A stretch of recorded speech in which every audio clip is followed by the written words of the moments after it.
तो क्या उसमें डिफरेंस है, आज आपको और बताया जाएगा।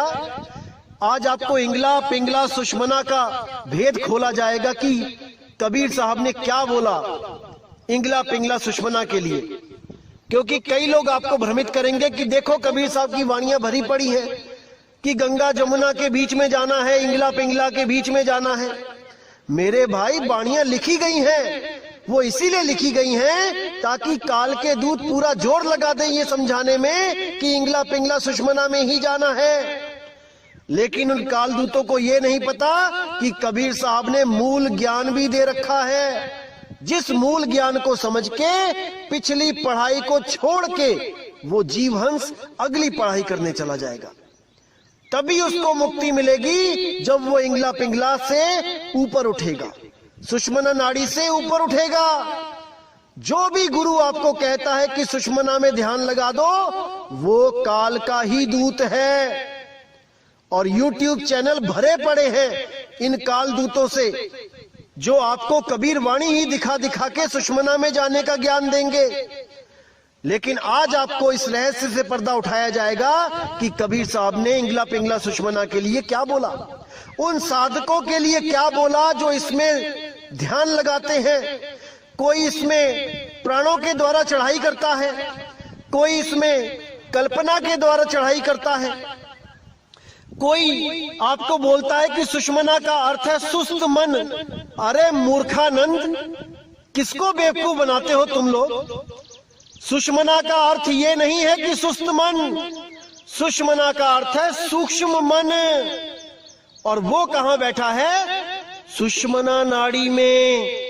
वही काल है जो सुषमना में अपना अड्डा जमा के बैठा है। और जो भी जीव सुषमना में जाता है उसको वो भ्रमित कर देता है, अरबों खरबों सूरज दिखा के, उनके गुरुओं की शक्लें दिखा के, तरह तरह के नजारे दिखा के, झूठे स्वर्ग, झूठे ब्रह्मलोक, झूठे सतलोक, अलखलोक, अनामी लोक दिखा के वही भ्रमित कर देता है। तो साहिब प्रमाण भी देते हैं कि निज मन करत जहां ठकुराई, सो नैनन पिछवाड़ा है।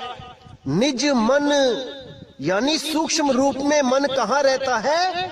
नैनों के पिछवाड़े, यानी कि इंगला पिंगला सुषमना में।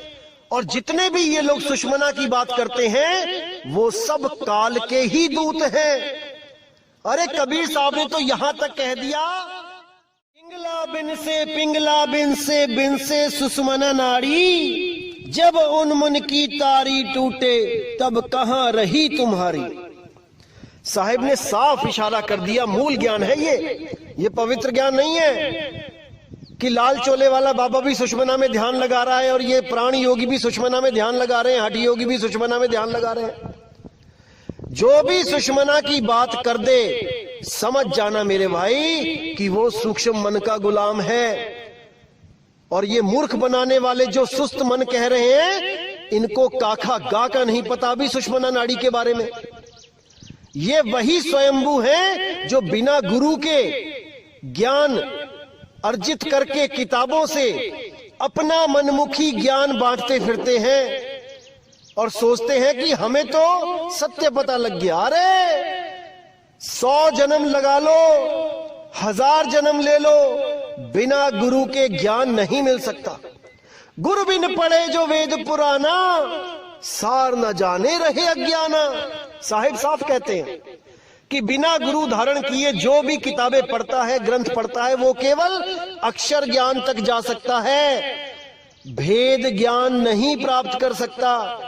क्योंकि भेद तो केवल किसी के बताने से ही प्राप्त होता है, अन्यथा वो केवल अक्षरों को पढ़कर अपने आप को ज्ञानी मानकर जन्म बर्बाद करके चला जाता है।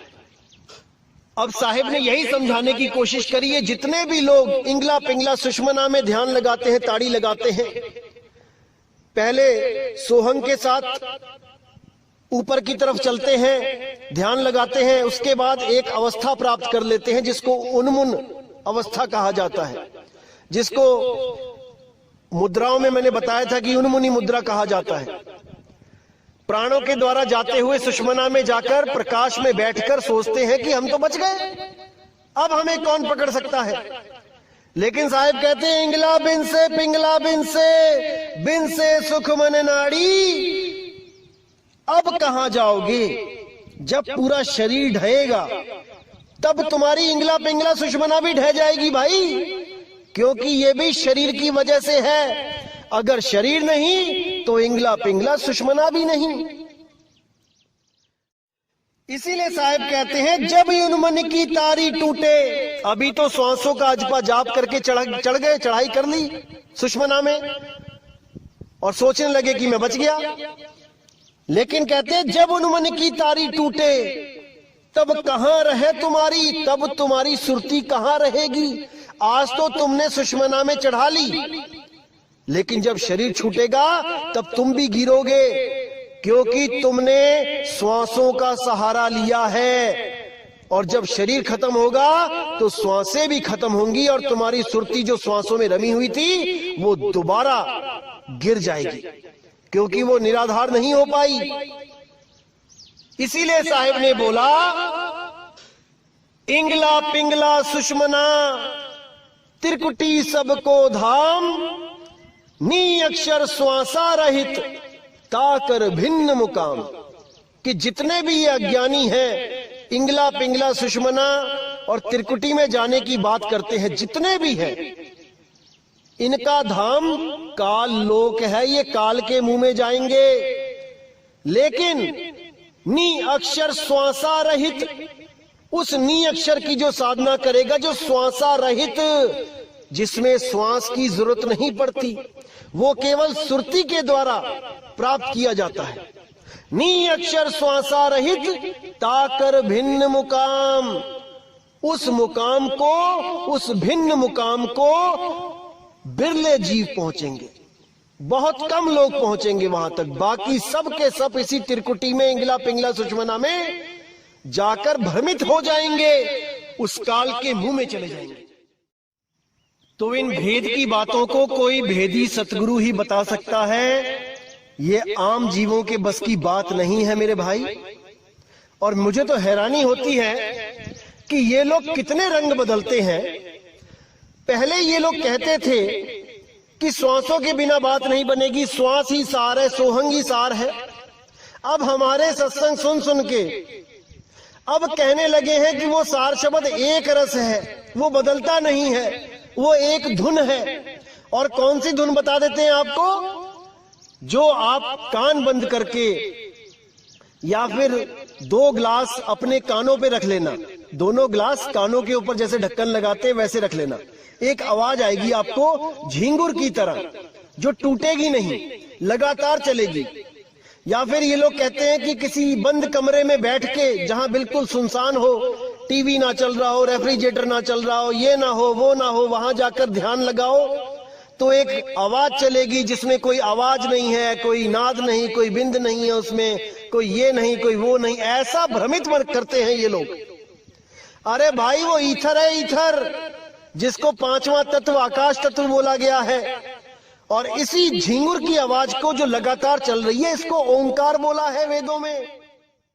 पूरे ब्रह्मांड में ये आवाज हो रही है जिसको उन्होंने ओंकार घोषित किया। इसी आवाज को सुनकर योगी जपी तपी सन्यासी भ्रमित होकर इसी 3 लोक में रह गए। ये सार शब्द नहीं है भाई, सार शब्द 3 लोक से न्यारा है, सार शब्द 3 लोक से न्यारा है। कि श्वास ऊपर चढ़ाई तो सोहंग, बाहर छोड़ी तो ओम, या श्वास ऊपर चढ़ाई तो को, नीचे छोड़ी तो हंग। मेरे भाई श्वासा मुंह से भी ली जाती है। जब आपको जुकाम होता है, दोनों नाक बंद होते हैं और 2-3 दिन तक आप परेशान रहते हो, सांस तक नहीं आती, तब आप मुंह से सांस लेते हो। अगर परमात्मा श्वासों में है तो मुंह से जो श्वास ले रहे हो परमात्मा उसमें भी है। आप वहां से सिमरण करके दिखाओ, कहां चढ़ोगे बताओ। तो मूर्ख बना रखा है इन दुनिया वालों ने, इन काल दूतों ने। आपने भ्रमित नहीं होना है मेरे भाई, आपने भ्रमित नहीं होना है।